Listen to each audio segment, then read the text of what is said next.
समय की बात है। एक जंगल में एक समझदार खरगोश और एक चालाक लोमड़ी रहते थे। उस जंगल में खरगोश अपने होशियारी और तेज दौड़ के लिए जाना जाता था, जबकि लोमड़ी अपनी चालाकी और धूर्तता के लिए मशहूर थी। एक दिन लोमड़ी ने सोचा कि क्यों न इस बार खरगोश को पकड़कर उसे खा लिया जाए। उसने एक चाल चली और एक बड़ा सा गड्ढा खोदा। उसने गड्ढे को पत्तों और डालियों से ढक दिया ताकि खरगोश को उसमें गिराया जा सके।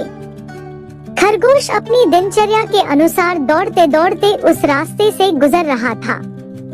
अचानक उसकी नजर गड्ढे पर पड़ी, लेकिन वह समझ गया कि यह लोमड़ी की चाल है। उसने सोचा, अगर मैं सीधा चलता रहूंगा तो निश्चित ही इस गड्ढे में गिर जाऊंगा।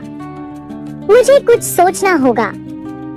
खरगोश ने एक तरकीब सोची और तेजी से दौड़ते हुए गड्ढे के किनारे पर आकर जोर से चिल्लाया, अरे लोमड़ी बहन, देखो, यहाँ तुम्हारे लिए बड़ा स्वादिष्ट भोजन पड़ा है। लोमड़ी ने सोचा, खरगोश ने शायद सचमुच कुछ स्वादिष्ट खाना देखा है। वह तुरंत उस गड्ढे की तरफ दौड़ी और जैसे ही उसने कदम रखा, वह गड्ढे में गिर पड़ी। खरगोश ने हंसते हुए कहा, लोमड़ी बहन, तुम्हारी चालाकी तुम्हें ही भारी पड़ गई। अब सीख लो कि दूसरों के लिए गड्ढे मत खोदो, वरना तुम खुद उसमें गिर सकती हो।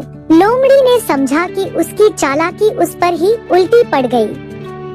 उसने खरगोश से माफी मांगी और वादा किया कि अब वह कभी किसी को नुकसान नहीं पहुंचाएगी।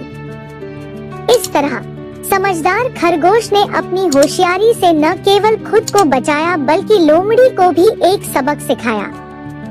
सीख, दूसरों के लिए गड्ढे खोदने वालों को खुद ही उसमें गिरने का खतरा होता है।